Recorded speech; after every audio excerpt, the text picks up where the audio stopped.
ಸಿದ್ದರಾಮಯ್ಯನವರು ಇದ್ರು. ಅವ್ರ ಮೇಲೆ ಕೇಸ್ ಬಂದ ತಕ್ಷಣ ಸಿದ್ದರಾಮಯ್ಯನವರು ವಾಪಸ್ ಅವನ ಮನೆಗೆ ಕಳಿಸಿದ್ರು. ಹೈಕಮಾಂಡ್ಗೆ ದುಡ್ಡು ಕೊಟ್ಟು ಅವನ್ನ ಮಂತ್ರಿ ಮಾಡಿದ್ದೀರಾ, ನಾಗೇಂದ್ರ ಮಂತ್ರಿ ಮಾಡಿದ್ದೀರಾ. ಅಭಯ್ ಪ್ರಸಾದ್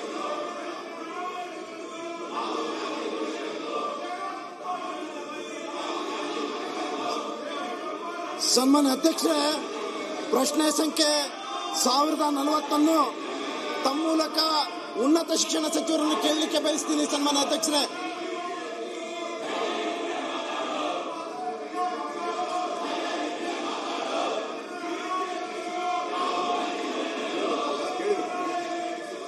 ಮಾನ್ಯ ಅಧ್ಯಕ್ಷರೇ, ಉತ್ತರವನ್ನು ಒದಗಿಸಲಾಗಿದೆ. ಸನ್ಮಾನ್ಯ ಅಧ್ಯಕ್ಷರೇ, ಉತ್ತರವನ್ನು ಒದಗಿಸಿದ್ದಾರೆ. ಉತ್ತರದಲ್ಲಿ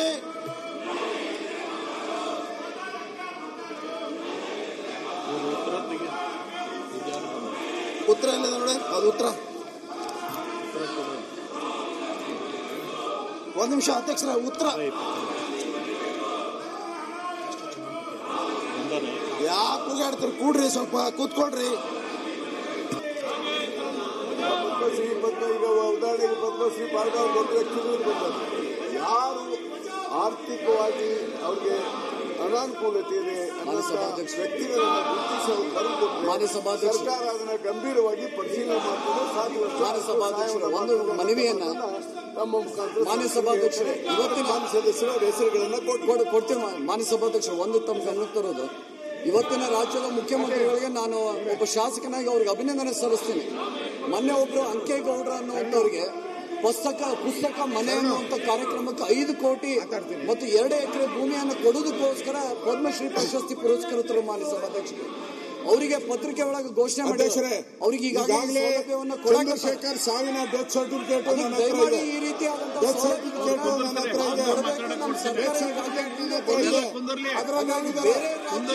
ಸಚಿವರು ಮೌಖಿಕವಾಗಿ ಸೂಚಿಸಿರುವ ಹಿನ್ನೆಲೆಯಲ್ಲಿ ಹಣ ವರ್ಗಾಯಿಸಲಾಗಿದೆ ಅಂತ ಹೇಳಿ ಡೆತ್ ಸರ್ಟಿಫಿಕೇಟ್ ಶಿವಕುಮಾರ್ ಸಾವಿಗೆ ಮುಂಚೆ ಬರೆದಿರುವಂತದ್ರಲ್ಲಿ ಸಚಿವರನ್ನ ಮೆನ್ಷನ್ ಮಾಡಿದ್ದಾರೆ ಡೆತ್ ನೋಟ್ ಅಲ್ಲಿ. ಅದರಲ್ಲಿ 25 ಕೋಟಿ 44 ಕೋಟಿ 43 ಕೋಟಿ ಒಟ್ಟು 187 ಕೋಟಿ ಸಚಿವರ ಆದೇಶದ ಮೇರೆಗೆ ನಾನು ಟ್ರಾನ್ಸ್ಫರ್ ಮಾಡಿದ್ದೀನಿ ಅಂತ ಹೇಳಿ ಆ ಡೆತ್ ನೋಟ್ ಅಲ್ಲಿ ಚಂದ್ರಶೇಖರ್ ಅವರು ಹೇಳಿದ್ದಾರೆ. ನೀವು ಸಿಬಿಐ ಕೇಸ್ ಇಲ್ಲ ಅಂತ ಹೇಳಿದ್ರೆ ನೋಡಿ, ಇಲ್ಲಿ ಸಿಬಿಐ ಕೇಸ್ ಇದೆ. ಸ್ಪೆಷಲ್ ಬೆಂಗಳೂರು ಸಿಬಿಐ ಬೆಂಗಳೂರು ಚೆನ್ನೈನಲ್ಲಿದೆ. ಚೆನ್ನೈನಲ್ಲಿ ಕೇಸ್ ಇದೆ, ಇಲ್ಲಿ ಚೆನ್ನೈನಲ್ಲೂ ಕೇಸ್ ಇದೆ ಇವ್ರ ಮೇಲೆ. 31 ಕೇಸ್ ಇದೆ ಇವ್ರ ಮೇಲೆ. ಪರಿಶೀಲಿಸಿ ಅವ್ರಿಗೆ ಸರ್ಕಾರ ಕೊಡ್ಲಿಕ್ಕೆ ಪರಿಶೀಲನೆ ಮಾಡ್ತದೆ. ಅವರು ಇಂಡಿವಿಜುವಲ್ ಆಗಿ ಕೊಡ್ಲಿ ಅಂತ ಮಾತನ್ನು 31 ಕೇಸ್ ಇದೆ ಅವ್ರ ಮೇಲೆ. 31 ಕೇಸ್ ಇದೆ ನೋಡಿ. ಎಲ್ಲ ಲೋಕಾಯುಕ್ತ ಕೇಸ್ ಇದೆ. ಲೋಕಾಯುಕ್ತ 12 ಕೇಸ್ ಇದೆ. ಕ್ಲೀನ್ ಚಿಟ್ ಕೊಟ್ಟರು 12 ಕೇಸು. ಲೋಕಾಯುಕ್ತದಲ್ಲಿ 12 ಕೇಸ್ ಕ್ಲೀನ್ ಚಿಟ್ ಕೊಟ್ಟರು. ಯಾರು ಕೊಟ್ಟರು 12 ಕೇಸು? ಲೋಕಾಯುಕ್ತದಲ್ಲಿ ಕೇಸ್ ನಡೀತಾ ಇದೆ.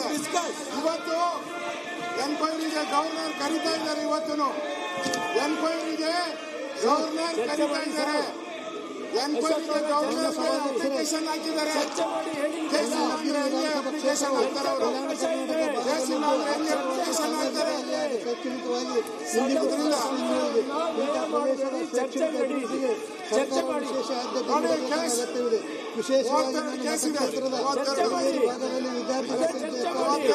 ಅವರಿಗೆ ಅಗತ್ಯವಿರುವ ಒಂದು ಕೇಸ್ ಇಲ್ಲ ಅಂತೀರಾ? ಒಂದು ಕೇಸ್ ಇಲ್ಲ ಅಂತೀರಾ? 32 ಕೇಸ್ ಇದೆ. ಗ್ರಾಮೀಣ ಭಾಗದ ಬಡ ಮತ್ತು ವಿದ್ಯಾರ್ಥಿಗಳು ಶಿಕ್ಷಣ ಪಡೆಯಲು ದೂರದ ಪಟ್ಟಣಗಳಿಗೆ ತೆರಳಬೇಕಾದ ಪರಿಸ್ಥಿತಿ ಇದೆ. ಮಾನ್ಯ ಪದವಿ ಪೂರ್ವ ಶಿಕ್ಷಣ ಸಚಿವರು ಹಾಗೂ ಸಂಬಂಧಪಟ್ಟ ಅಧಿಕಾರಿಗಳು ಹಲವು ಬಾರಿ ಸರ್ಕಾರ ಏನಾಗ್ತದೆ? ಸರ್ಕಾರ ಚಿಮಾರಿ ಹಾಕಲ್ವಾ? ಸರ್ಕಾರ ಮಾನ ಮರ್ಯಾದೆ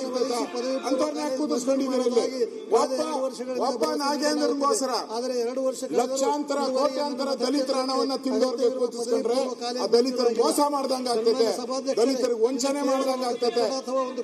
ಇನ್ನೊಬ್ಬ ದಲಿತರನ್ನ ಮಂತ್ರಿ ಮಾಡಿ ನಮ್ದೇನ್ ಬೇಡ ಅಂತಲ್ಲ, ಬಹಳ ಜನ ಕಾಯ್ತಾ ಇದ್ದಾರೆ. ಹಿಂದೆ ಬಹಳಷ್ಟು ಬಳ್ಳಾರಿಯಲ್ಲೂ ಇದ್ದಾರೆ, ಪದವಿ ಪೂರ್ವ ಶಿಕ್ಷಣ ರಾಜಣ್ಣ ಇದ್ದಾರೆ ಮಾಡಿ, ಈಶ್ವರ್ ಇದ್ದಾರೆ ಮಾಡಿ. ಬೇಕಾ ಪ್ರದೀಪ್ ಈಶ್ವರ್ ಅವರೇ ಬ್ಯಾಕ್ವರ್ಡ್ ಹಾಗೂ ಮಾಡಿ ಅವ್ರನ್ನ ಮಾಡಿ ವಿದ್ಯಾರ್ಥಿಗಳು ಬೇಡ ಅಂತ ಹೇಳಲ್ಲ. ಒಬ್ಬ ನಾಗೇಂದ್ರಗೋಸ್ಕರ 224 ಜನರ ಹಕ್ಕನ್ನು ಕಸಿತಾ ಇದ್ದೀರಾ. ಒಳ್ಳೇದಾಗಲ್ಲ ನಿಮ್ಗೆ, ಒಳ್ಳೇದಾಗಲ್ಲ.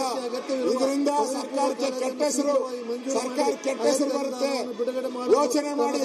ಒಬ್ಬ ನಾಗೇಂದ್ರಗೋಸ್ಕರ ಇಡೀ ಸಂಸ್ಥೆಯನ್ನು ಹಾಳು ಮಾಡಬೇಡಿ, ಇಡೀ ಕರ್ನಾಟಕವನ್ನು ಹಾಳು ಮಾಡಬೇಡಿ. ಒಬ್ಬ ನಾಗೇಂದ್ರಗೋಸ್ಕರ ಹಾಳು ಮಾಡಬೇಡಿ.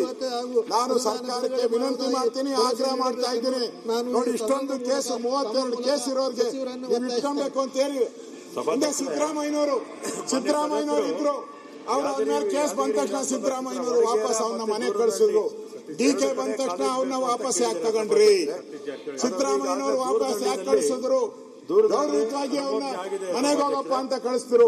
ಇದೇ ಡಿಕೆ ಅವರು ಬಂದು ಅವ್ರ ಹತ್ರ ಹಣ ಇಸ್ಕೊಂಡು ಕಾಂಗ್ರೆಸ್ ಪಾರ್ಟಿಗೆ ಮೇಲೆ ಕೊಟ್ಬಿಟ್ಟು ಅವ್ರನ್ನ ಮಂತ್ರಿ ಮಾಡಿದ್ದಾರೆ. ಹೈಕಮಾಂಡ್ಗೆ ದುಡ್ಡು ಕೊಟ್ಟು ಅವ್ರನ್ನ ಮಂತ್ರಿ ಮಾಡಿದ್ದೀರಾ, ನಾಗೇಂದ್ರನ ಮಂತ್ರಿ ಮಾಡಿದ್ದೀರಾ. ಯಾಕೆ ಸಿದ್ದರಾಮಯ್ಯನವ್ರು ಯಾಕೆ ಬಿಟ್ರು ಹೇಳಿ? ಸಿದ್ದರಾಮಯ್ಯ ಬಿಟ್ಟಿದ್ದು ಯಾಕೆ? ಸಿದ್ದರಾಮಯ್ಯ ಒಳ್ಳೆ ಸರ್ಕಾರ ಕೊಡ್ಬೇಕು ಅಂತ ಹೇಳಿ ಆಪಾದನೆ ಬಂದಾಗ ಬಿಟ್ರು. ಡಿಕೆ ಮಾಡಬೇಕು ಅಂತ ಹೇಳಿ ವಡಗೇರಿ ಭಾಗದಲ್ಲಿ ಆಗಿಲ್ಲ. ವಡಗೇರಿ ತಾಲೂಕು ಹೆಡ್ಕ್ವಾರ್ಟರ್ ಇದೆ, ಅದಕ್ಕೆ ಸುಮಾರು 64 ಹಳ್ಳಿಗಳು ಬರ್ತವೆ. ಬಡ ಮಕ್ಕಳು ವಿದ್ಯಾಭ್ಯಾಸಕ್ಕಾಗಿ ಬಹಳ ತೊಂದರೆಯನ್ನು ಹೊತ್ತಿದ್ದಾರೆ. ಅದಕ್ಕೆ ಆದಷ್ಟು ಶೀಘ್ರ ವಡಗೇರಿಯಲ್ಲಿ ಕಾಲೇಜನ್ನು ಪ್ರಾರಂಭ ಮಾಡಬೇಕು.